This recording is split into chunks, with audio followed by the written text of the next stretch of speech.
块头超大，超多联动，全身齿轮还能变形。这款售价700多元的大将士通天晓，似乎成为了完美玩具的代名词。可是事实果真如此吗？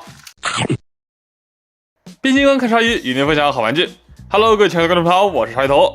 本期视频给我带来是迟到已久的大将士通天晓。本款玩具为个人自费730元购入，全程无广，请大家放心观看。这款玩具由于其独特的造型设计以及良心的各种联动机构，在其规模爆料的时候热度就是颇高的。我经过几周的把玩体验感受下来，就是这确实是一款非常优秀的玩具，但是将其冠以完美之名还是有些过誉了。首先它的外观造型方面很明显是有参考 IDW 的通天晓，或者说铁技巧的通天晓啊，将铁技巧增加变形结构做成可变金刚的设计，也和官方钢铁机神的操作如出一辙啊。同样参考其他作品的可能还有玩具的分会啊，这个分会真的给了我一种破空寒冰砍的感觉。恰好超音速在武山道里就叫破天冰，和破天霄也很像不知道是不是有点玩梗的意思在里面呢？回到玩具，它的造型虽然部分有沿用铁技巧的 IDW 通天晓造型，但是我总感觉很多地方的细节不太对劲啊。除开很多色块的位置刻意避开了铁技巧的配色以外，它整体的身形比例感觉像是更瘦了一点我没有提倡宽体的意思，只是我觉得 IDW 里通天晓的表现比玩具要更加壮实。当然了，它身上很多的细节造型其实我也真的不是很喜欢啊。让我们首先看到我拖更本期视频的罪魁祸首头雕。我的头雕部分刚到手时，一侧天线被胶水粘死了，导致无法完成变形，后续通过售后才解决了这个问题。这个头雕的造型也有着很大的问题，首先就是通儿的脸部整体做的有些短了，它的眼睛也并不应该是连在一起的，而且做的确实太大了，少了些漫画中威严的感觉，看起来有些稚嫩了。这块零件的颜色也不太对劲啊，这样的连接显得通天晓像是戴着头盔，下巴这里是护垫卡扣一样。产品还附带一张怒吼的替换脸，可以直接拆下替换，有附带 LED 灯组，但是并不带电池。其实700多块钱能买很多电池了为什么不给我附带一点呢？除开头雕，个人认为大将士改动比较土的地方还有很多。它的身上各处增加了不还原设定的金色，为了存在而存在的细节刻画，以及我个人非常讨厌的水贴，都被不合理的安在了他的身上我感觉给变形金刚加水贴，就像是某个人给自己身上纹了没有人能看懂的语言一样，真的很让人尴尬。这样的操作让我想起了某玩格的蚩尤当然我也不会认可这个玩意叫冲云霄的。这样的水贴加在变形金刚身上，我真的非常不喜欢金色用的也有点土气了。这是变形金刚，并不是高达，很多设计语言的匹配度其实真的不算很好。回到玩具，它身上的部分造型刻画确实也让我有点疑惑。它的小臂外侧非常壮硕，而内侧则是直接没有任何起伏的平面。使用这样的设计可能是为了开模方便两侧做成一样的零件导致的。它背后的背包也是巨大无比，基本上就是背着一整个车头，没有进行很多的处理这让我想到了某位大师的作品。裙甲这里的大腿分开实在太多了，感觉比起裙甲它更加像是裙摆了。它小腿侧面的零件分层也有些过于生硬了，给了我一种先设计人形再添加变形零件，然后又舍不得先前设计的人形细节，于是只能生硬的把它们结合起来的感觉你不会真的是这么干的吧？不过这一切其实都是先抑后扬700块钱的售价可以买到如此巨大可以变形还有几分铁技巧氛围的变形金刚，其实真的很棒很棒了。刚刚的碎碎念也只是我个人有些恨铁不成钢，希望能够早日玩到风格更加完美擎天柱的小算盘那么接下来就让我们看到它超级有趣的联动机构吧。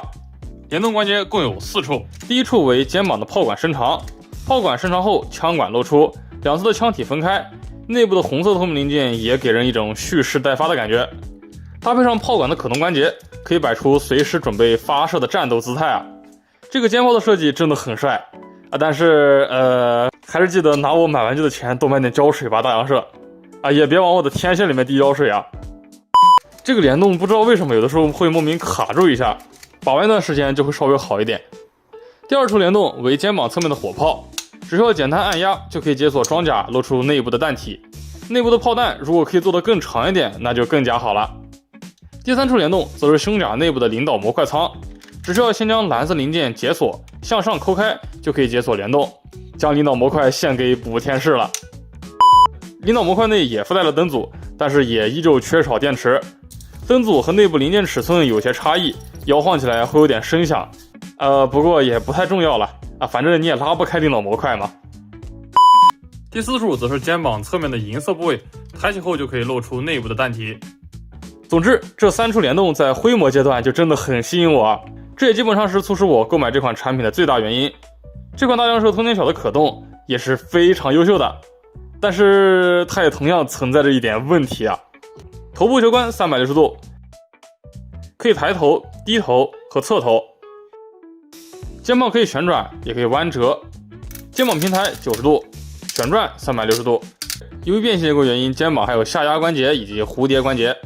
大臂平转360度，曲肘超过90度，有部分的挡肉零件。拳头平转360度，它的手腕也可以向内翻折活动。手指为多段超可动，但是也是真的让人超不想动啊。它的变形需要完全蜷缩手部，但是这里的第一指节真的非常紧，紧比松好啊，紧比松好。它同时也有弯腰和侧腰关节，还可以展示内部合金零件大秀肌肉啊。前踢90度，但是比较容易与前裙甲干涉导致脱落。屈膝双段超过90度，后踢会和后裙甲干涉，侧踢较位后可以达到90度。侧裙甲是连接在大腿关节上的，但是并不影响侧踢。脚部的侧向接地角度还可以，前后接地范围很小。脚尖有单独的前接地。总之，这款大降射通天晓的可动真的很棒啊！我尤其喜欢腰部的可动以及蝴蝶肩的设计。但是就像刚刚所说的，可能是由于整体的重量比较大，这就导致整体的齿轮关节有一些虚位了，属实是非常可惜啊。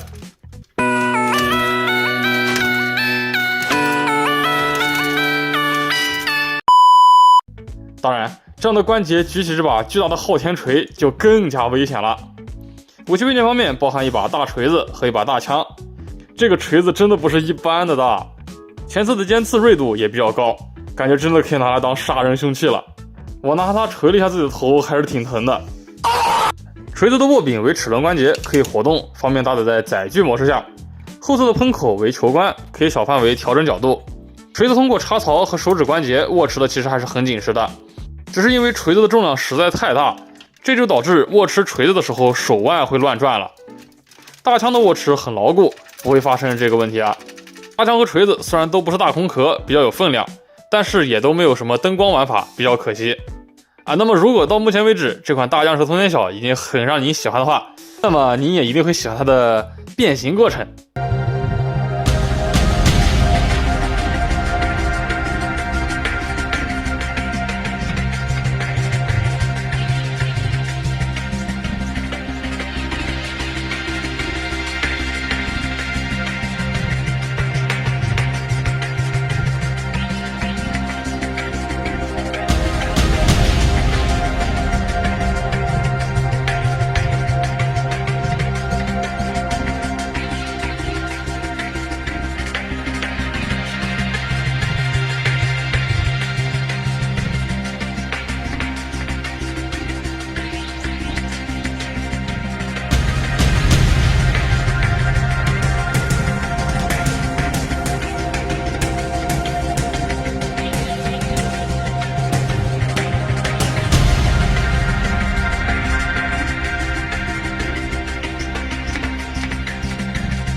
变形结束后，它的载具形态就出现在我的面前了。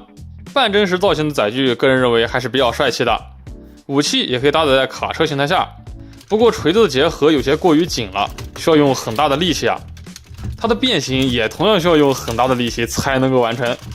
身上各处的齿轮和赛钢关节都很紧实，再加上比较坠手的重量，这就导致把玩它的变形过程是比较费劲的。